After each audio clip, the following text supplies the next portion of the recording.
बाबा पर जज ने क्लास लगा दी। दरअसल बाबा बागेश्वर मध्य प्रदेश में कथा करने जा रहे थे। उससे पहले विरोध होने लगा कि बाबा को कथा न करने दिया जाए, जैसे पटना में हो रहा था, लेकिन यहां मामला कोर्ट तक पहुंच गया। अगली तस्वीर दिखाइए।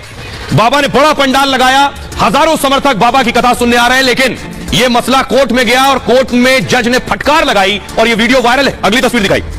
ये आप देख रहे हैं, ये जज साहब बैठे और ये वकील है। वकील अपनी दलील दे रहे थे, कह रहे थे बाबा बागेश्वर की कथा रोकिए, आदिवासियों की भावनाएं हाथ हो रही हैं। जज ने बुरी तरह से वकील साहब को डांटा, डपटा और फटकारा, का जेल भेज दूंगा। पहले जरा सुनिए, फिर पूरा मामला बताऊंगा। सर्वे आदिवासी बदतमीजी करना भूल जाओगे सारी। तुम लोगों ने ये सोच लिया है कि बदतमीजी करके तुम जो है अपने आप के लिए बहुत बड़ी टीआरपी कलेक्ट कर लोगे। बदतमीजी करना भूल जाओगे सारी। हाँ, तो तुम्हें वकालत करने का सिखाया नहीं कि कैसे कोर्ट से बात की जाती है। और जरा भी उल्टी सीधी बहस करी, यहीं से जेल भेजूंगा मैं। और जरा भी उल्टी सीधी बहस करी, यहीं से जेल भेजूंगा मैं। माइंड यू, सारी वकालत खत्म हो जाएगी, समझ गए? You should know how to argue in high court. किसने भेजा है आपको? हम वही तो बता रहा हूँ, आप समझने को तैयार नहीं है। कॉन्स्टिट्यूशन आपको जो प्रावधान है वो बता रहा हूँ मैं। You talk properly. बताइए। आप सुनने को तैयार है नहीं है, कुछ भी बोले जा रहे हैं जबरदस्त। Let notice be issued for contempt against the council. शुभ नाम बताइए आपका। मैंने आपसे सवाल क्या पूछा था? पहले तो आप सुन ही नहीं रहे हैं। मैंने आपसे सवाल क्या पूछा था? पहले मेरा सवाल बताइए। तो सवाल ये मैं जो आर्गूमेंट, पहले मेरा सवाल का उत्तर दीजिए आप। मैं आर्गूमेंट कर रहा हूँ, उसको आप पहले सुने। आर्गूमेंट सुने। नहीं सुनेंगे आपका आर्गूमेंट। आर्गूमेंट सुने। नहीं सुनेंगे आपका आर्गूमेंट। आप सवाल का उत्तर देंगे जब तक नहीं सुनेंगे। और इस तरीके से अगर आप बहस करेंगे तो कंटेम्प्ट का नोटिस इशू करेंगे, आपको जेल भेजेंगे।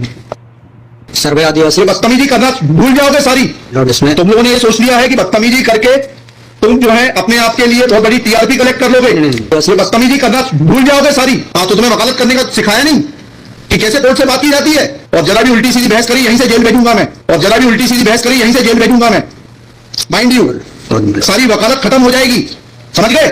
You should know how to argue in high court. किसने भेजा है आपको? हम वही तो बता रहा हूँ, आप समझने को तैयार नहीं है। कॉन्स्टिट्यूशन आपको जो प्रावधान है वो बता रहा हूँ मैं। You talk properly. बताइए। आप सुनने को तैयार है नहीं है, कुछ भी बोले जा रहे हैं जबरदस्त। Let notice be issued for contempt against the council. शुभ नाम बताइए आपका। मैंने आपसे सवाल क्या पूछा था? पहले तो आप सुन ही नहीं रहे हैं। मैंने आपसे सवाल क्या पूछा था? पहले मेरा सवाल बताइए। तो सवाल ये मैं जो आर्गूमेंट, पहले मेरा सवाल का उत्तर दीजिए आप। मैं आर्गूमेंट कर रहा हूँ, उसको आप पहले सुने। आर्गूमेंट सुने। नहीं सुनेंगे आपका आर्गूमेंट। आर्गूमेंट सुने। नहीं सुनेंगे आपका आर्गूमेंट। आप सवाल का उत्तर देंगे जब तक नहीं सुनेंगे। और इस तरीके से अगर आप बहस करेंगे तो कंटेम्प्ट का नोटिस इशू करेंगे, आपको जेल भेजेंगे।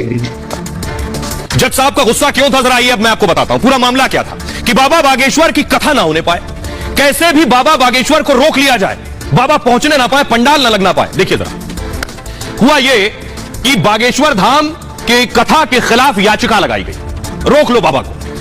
एमपी के बालाघाट में रामकथा पर आपत्ति जताई गई। आदिवासियों की भावना आहत होने की दलील दी गई कि बाबा कथा करेंगे तो आदिवासियों की भावनाएं आहत हो जाएंगी। याचिका में कहा गया रामकथा से भावना आहत होती है।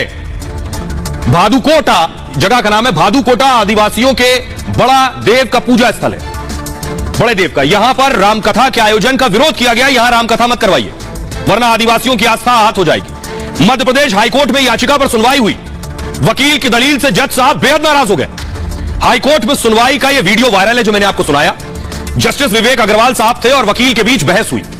वकील के व्यवहार पर जज साहब को बहुत गुस्सा आया। जज साहब के सवालों का वकील सही से जवाब नहीं दे पा रहा था। सुनवाई के दौरान जज ने वकील को फटकारा, बागेश्वर सरकार के खिलाफ याचिका को खारिज कर दिया। अब जरा सुनिए क्या कुछ दलील दे रहा था वकील, जिसके बाद जज साहब को गुस्सा आया। सुनिए। ये बड़ा देव भगवान स्थल जो है, यहाँ से जुड़ी हुई क्या मान्यताएं हैं और उन मान्यताओं का कैसे किसी के कथा वाचन करने से अपमान होता है, वो सवालों को जवाब दीजिए, फिर आगे बढ़ते हैं। उनके पूर्व से पहले बताइए क्या मान्यताएं हैं। वहाँ लिखा है अपने पिटीशन में उनकी क्या मान्यताएं हैं। आप कहते हैं कि किसी की मान्यता है तो उस मान्यता के संबंध में विस्तृत विवरण होना चाहिए याचिका में। क्या विवरण है बताइए। इसमें मैं पढ़ के बता रहा हूँ। पढ़ के बता रहे पिटीशन में। हाँ बताइए, पैराग्राफ नंबर। पैराग्राफ कौन है हमारा? पिटीशनर है, दी है आपको, लगवाई है, उनसे इतना तो समझ लीजिए हम आपसे सवाल क्या पूछ रहे हैं। दिक्कत यही होती है कि उस वकील को खड़ा कर देते हैं, उसको सवाल का उत्तर देने का भी वो नहीं है। I am asking you a direct question that when you से ऑन पेज 12 कि बड़ा देव भगवान स्थल है और उससे आदिवासियों की मान्यताओं को, आत्मसम्मान को ठेस पहुंचेगी। मैंने आपसे सवाल पूछा, एक बड़ा देव भगवान से जुड़ी हुई क्या मान्यताएं हैं और उन मान्यताओं को किसी कथा के करने से कैसे। आपने जज साहब को सुन लिया आपने। अब मैं आपको बताता हूं कि दरअसल वकील साहब से जज साहब ने सवाल क्या पूछे और जो सवाल पूछे उस पर वो जवाब भी नहीं दे पाए। अब देखिए जरा जज साहब के सवाल। जज साहब ने पूछा, आप किसकी तरफ से आए, याचिका क्या लेकर आए आप? वकील ने कहा कि सर्व आदिवासी समाज के अध्यक्ष गोवर्धन मरावी की तरफ से मैं याचिका लाया हूं। जज ने कहा लेकिन सर्व आदिवासी समाज ने मरावी को अध्यक्ष माना, इसकी जानकारी आपकी याचिका में तो है नहीं। सर्व आदिवासी समाज किसके लिए काम करता है इसकी भी जानकारी नहीं है, आप किसकी तरफ से आए? जज ने कहा धीरेन्द्र शास्त्री की कथा से आदिवासियों की भावना आखिर कैसे आहत होती है, मुझे बताइए। वकील ने कहा इस पर सही से जवाब नहीं दे सके वकील साहब, और जब जवाब नहीं दे सके इसे मूव कीजिए प्लीज। इस पर आप कहीं और कथा करवाने के आदेश दीजिए, वकील ने यह कहा। जज ने कहा आप कौन होते हैं यह तय करने वाले कि कार्यक्रम कहां होगा? अगर उल्टी सीधी बहस की तो जेल भेज देंगे। किसने भेजा है यहां सारी वकालत खत्म हो जाएगी, इसके खिलाफ अवमानना का नोटिस जारी कीजिए, जज ने कहा, और इनको जेल भेजेंगे। जज साहब इतना गुस्सा हो गए, आपको हाईकोर्ट में बहस करने का तरीका नहीं मालूम है। वकील ने कहा इसके बाद संविधान की दलील देने की कोशिश करता है वकील। जज ने कहा पहले जो सवाल मैंने पूछा उसके जवाब दीजिए। हिंदी अंग्रेजी दोनों भाषा में सवाल पूछ लिया मैंने आपसे, पहले उन सवालों का जवाब दीजिए फिर संविधान पर आते हैं। और यह बहस हुई, इस पर जज ने डांटा। आप सुनिए जरा पूरा मामला क्या है। वकील बता रहा है कि आखिर वो क्यों आया है, ठीक से पता भी नहीं है वकील को कि बाबा बागेश्वर का विरोध क्यों कर रहा है। सुनिए जरा। पहले आपको ये तो बताना पड़ेगा क्या मान्यताएं हैं और उन मान्यताओं का किस प्रकार से कुठाराघात होगा, उन मान्यताओं पर, उन मान्यताओं का हनन होगा, अपमान होगा, ये तो समझाइए आप हमको। ये कॉन्स्टिट्यूशन में प्रावधान, वही तो बता रहा हूँ, आप समझने को तैयार नहीं है। कॉन्स्टिट्यूशन में प्रावधान है, ये मान्यताओं का उत्तर है। कॉन्स्टिट्यूशन में प्रावधान, प्लीज कॉन्स्टिट्यूशन में जो प्रावधान है वो बता रहा हूं मैं। You talk properly. आप ये मान्यता, ये आदिवासियों की मान्यता है, कॉन्स्टिट्यूशन में कहां दी है पढ़ के बताइए। रहा हूं ना, हाँ बताइए। आप सुनने को तैयार है नहीं है, कुछ भी बोले जा रहे हैं जबरदस्त। Let notice be issued for contempt against the council. शुभ नाम बताइए आपका। हाईकोर्ट में नहीं, फर्स्ट आपको हम कंटेम्प्ट का नोटिस जारी कर रहे हैं, उसका जवाब दीजिएगा आप। आपको हाईकोर्ट में बहस करने का तरीका नहीं मालूम है। Issue notice against the petitioner council. आपको शुभ नाम बताइए। आर्टिकल 51 में प्रावधान है वो मैं बता रहा हूँ। मैंने आपसे सवाल क्या पूछा था? पहले तो आप सुन ही नहीं रहे हैं। मैंने आपसे सवाल क्या पूछा था? पहले मेरा सवाल बताइए। वो सवाल ये मैं जो आर्गूमेंट, पहले मेरा सवाल का उत्तर दीजिए आप। मैं आर्गूमेंट कर रहा हूँ उसको आप पहले सुने। आर्गूमेंट सुने। नहीं सुनेंगे आपका आर्गुमेंट नहीं, आप सवाल का उत्तर देंगे जब तक नहीं सुनेंगे। तो इस तरीके से अगर आप बहस करेंगे तो अब आप दूसरा सवाल सुनिए, उसका उत्तर दीजिए पहले, फिर संविधान पढ़ेंगे। ये सर्व आदिवासी समाज कौन है, किसने ऑथराइज किया है आपको फाइल पिटीशन फाइल करने के लिए? सर्वे आदिवासी। बदतमीजी करना भूल जाओगे सारी। तुम लोगों ने ये सोच लिया है कि बदतमीजी करके तुम जो है अपने आप के लिए बहुत बड़ी टीआरपी कलेक्ट कर लोगे। ये बदतमीजी करना भूल जाओगे सारी। हाँ, तो तुम्हें वकालत करने का सिखाया नहीं कि कैसे कोर्ट से बात की जाती है। और जरा भी उल्टी सीधी बहस करी यहीं से जेल भेजूंगा मैं, और जरा भी उल्टी सीधी बहस करी यहीं से जेल भेजूंगा मैं। माइंड यू, सारी वकालत खत्म हो जाएगी, समझ गए? You should know how to argue in high court. किसने भेजा है आपको? प्रावधान वही तो बता रहा हूँ, आप समझने को तैयार नहीं है। कॉन्स्टिट्यूशन में जो प्रावधान है वो बता रहा हूँ मैं। You talk properly. हाँ बताइए। हाँ, आप सुनने को तैयार है नहीं है, कुछ भी बोले जा रहे हैं जबरदस्त। Let notice be issued for contempt against the council. शुभ नाम बताइए आपका। मैंने आपसे सवाल क्या पूछा था? पहले तो आप सुन ही नहीं रहे हैं। मैंने आपसे सवाल क्या पूछा था? पहले मेरा सवाल बताइए। वो सवाल ये मैं जो आर्गूमेंट, पहले मेरा सवाल का उत्तर दीजिए आप। मैं आर्गूमेंट कर रहा हूँ उसको आप पहले सुने। आर्गूमेंट सुने। नहीं सुनेंगे आपका आर्गुमेंट नहीं। आर्गूमेंट सुने। नहीं सुनेंगे आपका आर्गुमेंट नहीं। आप सवाल का उत्तर देंगे जब तक नहीं सुनेंगे। तो इस तरीके से अगर आप बहस करेंगे तो कंटेम्प्ट का नोटिस इशू करेंगे, आपको जेल भेजेंगे। तो जज ने ऐसे फटकारा, याचिका खारिज कर दी, और याचिका खारिज होने के बाद बाबा की कथा हुई, क्योंकि अगले दिन ही होनी थी। कथा शुरू हो गई बाबा की मध्य प्रदेश के बालाघाट में। कथा हुई, बाबा को पता चला कि मेरी कथा रुकवाने के लिए लोग कोर्ट तक गए थे। तो बाबा ने कथा के दौरान ही विरोधियों की भी जय जय की, और उनकी भी, जो कोर्ट गए थे कथा रुकवाने, उनकी भी जय। सुनिए। दुर्गावती जी, रानी दुर्गावती जी, श्री सीताराम भगवान की बागेश्वर धाम की नमः पार्वती पते। बालाघाट के पागलों की कथा, यजमानों की कथा में सहयोग करने वालों की, और हाई कोर्ट में जाके विरोध करने वालन की भी नमः पार्वती पते। दुर्गावती जी, रानी दुर्गावती जी, श्री सीताराम भगवान की बागेश्वर धाम की नमः पार्वती पते।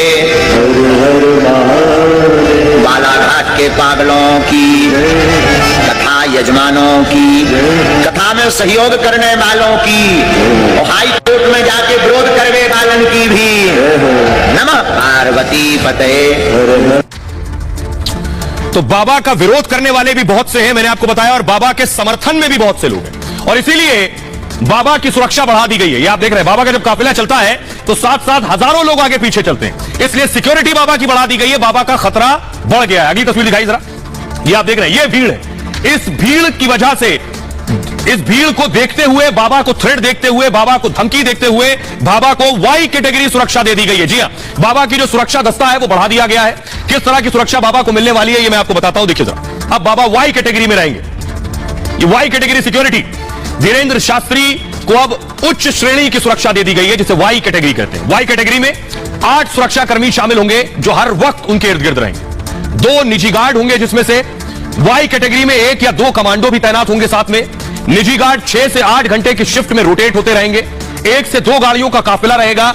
सुरक्षा पर हर महीने 12 लाख रुपए खर्च होंगे। हाल में बाबा को धमकी भी मिली थी और जिसके बाद धीरेन्द्र शास्त्री की सुरक्षा बढ़ाई गई है। यह वो सुरक्षा दस्ता है जो हर वक्त साथ रहेगा। इसके अलावा बाबा जिस शहर जाएंगे, जिस राज्य में जाएंगे, वहां का लोकल एडमिनिस्ट्रेशन, स्थानीय पुलिस भी बाबा के साथ रहेगी। इसके अलावा आइए अब मैं आपको बताता हूं बाबा का विरोध क्यों हो रहा है। बाबा का विरोध होने के पीछे कई वजह है, क्योंकि पहली बड़ी वजह है कि धीरेन्द्र शास्त्री जो है वो मांग कर रहे हैं हिंदू राष्ट्र की। धीरेन्द्र शास्त्री हिंदू राष्ट्र की मांग करते हैं तो विरोधी उनके सामने आकर सवाल उठाते हैं। विरोधी उनके खिलाफ आकर क्या क्या कह रहे हैं, जरा वो सुनिए। बाबा के विरोध के पीछे वजह क्या? विरोध की वजह यह है कि बाबा कहते हैं भारत को हिंदू राष्ट्र बनाना है। ये बगल में जिन्हें आप देख रहे हैं, ये अरशद मदनी साहब के भतीजे हैं, अनस हसन मदनी। इनका कहना है हिंदू राष्ट्र की बात करने वाले गद्दार हैं। बाबा कहते हैं लोगों को जगा रहे हैं, माहौल नहीं बिगाड़ रहे हैं। हसन मदनी ने कहा हिंदू राष्ट्र के नाम पर माहौल बिगाड़ने की कोशिश हो रही है। बाबा कह रहे हैं हम हिंदू की बात करेंगे, हिंदू राष्ट्र को लेकर रहेंगे। तो हसन मदनी कह रहे हैं मुसलमान मुस्लिम राज्य की बात करें तो फिर देशद्रोही क्यों है? बाबा ने कहा जो गलती से दूसरे धर्मों में चले गए उनकी घर वापसी कराई। हसन मदनी कह रहे हैं मुसलमानों को डराकर धर्म परिवर्तन की कोशिश की जा रही है। दोनों को सुनिए जरा। हिंदू राष्ट्र तो बना बनाया है, घोषणा बाकी है और भारत में बहुत जल्दी हिंदू राष्ट्र की घोषणा भी हो जाएगी। बागेश्वर बालाजी के यहाँ सबकी अर्जी लगती है, उनकी मर्जी होती है, हमारी भी अर्जी है, राम जी की मर्जी होगी, काम सफल हो जाएगा।